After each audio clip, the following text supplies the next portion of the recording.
So ayan, magandang tanghali sa inyo mga kapango. Nandyan nga pala ako sa palengke para bumili ng ulam. Ang naisip ko nga pala lutuing ulam ay tinulang manok. Kaya naman pumila na ako dyan para makabili na ng manok. So ayan, kitang kita nyo naman, nabili na ako ng manok dyan. Ayan nga pala, may cameraman nga pala ako dyan. Nakatutok pa talaga. Ayan nga naman camera ko, ang kapatid ko. Kasama ko nga pamamalengke. Ayan, binayaran ko na mga kapango. Ang tinulang ang lulutuin kung tinulang manok. Natagalan at ginagayat pa. Baka naman gawin mong minudo yan ha. Tinula lang. Now, ayan na. Tapos na rin magayat. Silipin ko nga, baka durog na. Okay pa naman. Tama-tama lang. Nga pala mga kapango, grabe yung ulan ngayon oh. Kita nyo naman, basang-basa ang semento. Buti na lang, may dala kaming tolda. Kung wala, di basa din sana kami dyan.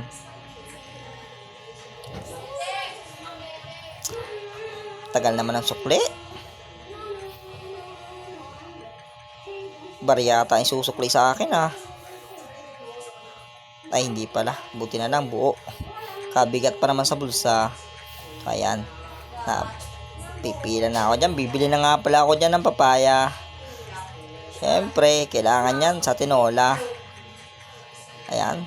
Sa isa lang, baka dalawa. Ayan, okay na yan. Naku, Diyos. Oh. Yung camera ko naiwan. Naku, Diyos ko. Merong extra. Namili din ng tinola. Ayan oh. Kitang-kita ang ebidensya.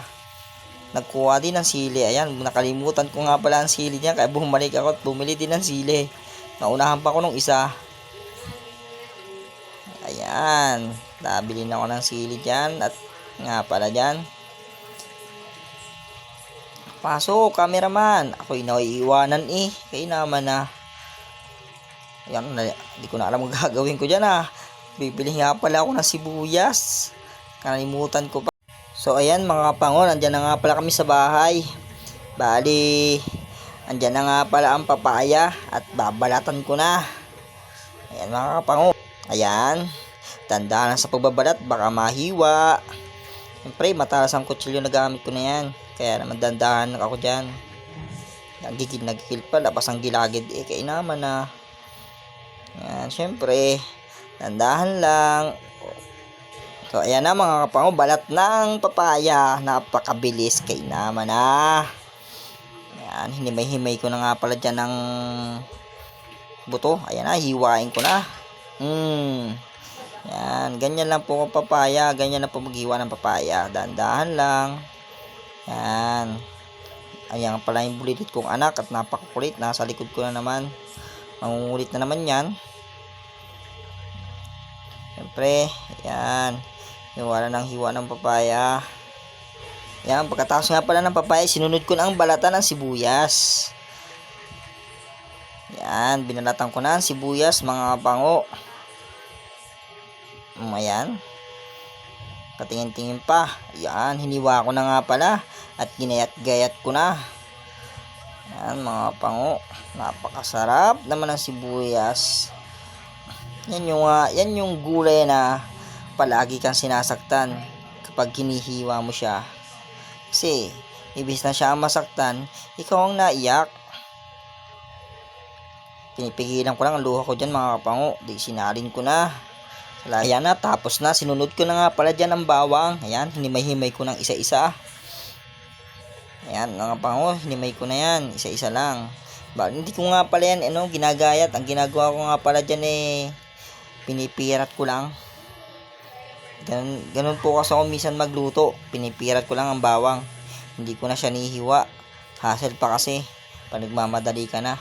Yan, kinagawa ko na lang dyan. Pinipirat ko lang. So, ayan na. Pinipirat ko na mga kapango. Makatas kasi yan pag pinirat mo siya. Pero depende naman sa inyo. Yung iba, pwede naman ding hiwain niya kung gusto nyo. Ako kasi nagmamadali kasi ako dyan kasi tanghaling tapat na. Kaya naman ganyan ang ginawa ko sa kanya. Sinasaktan ko siya masyado. Kasi inalis ko nga pala yung balat dyan. Kasi mahirap nang isama sa tinola. Baka mabitalakan pa ang kakain dyan. Bali, ayan na nga. Hugasan ko na nga pala ang papaya. Medyo mahina ang tubig namin Parang hindi pa yata nakapagbayad ng tubig ngayon Mahina ang tulo. Pero okay lang yan. Makakaraos din yan. Yang hina na yan, mapupuno din yan. Sige, kamasin mo ng kamasin na parang nilalabhan. Ganyan lang po maghugas ng papaya para madalian. Pag inisa-isa ko kasi yan, maabutin pa ako ng hapon dyan. Kaya naman kinamas-kamas ko na lang yan. Bali, 2 hugas nga pala ang ginawa ko dyan. Huwag mo na isa-isa, inubuhos mo na. May inip yung mga manonood sa'yo pag inisa-isa mo yan. Kainaman ka na Kala ko nagmamadali ka, tapos isa-isa mo pa. Ayan, kamas-kamasin mo na. Yan nga pala mga pango ang ginagawa ko dyan. Ayan. Bali, malinis na nga pala yan. Ay na nga pala. Andyan na nga pala ang sili na inaantay nyo. Ayan, hinimay-himay ko na isa-isa. Yan, that's me not. May paganang ganyan pa. Yan. Kamasin mo na din yan. Tatagalan Kaya naman tanghali na Kala ko ba'y nagmamadali ka? Bali, ayan na nga. Natapos na rin sa wakas ang paghihimay ko ng daon ng sili. So, ayan. Syempre, sinunod ko na nga pala ang luya. Syempre, hindi mawawala ng luya sa tinulang manok. Kaya naman, binabalatan ko na rin ang luya. Ayan mga kapango, binabalatan ko na siya. Yan, yan, gayat na. O ayan na, ginisa ko na ang bawang. Sinunod ko na ang sibuyas. Siyempre, sinunod ko na rin ang luya. Yan, medyo halu-haluin na ng konti natin yan.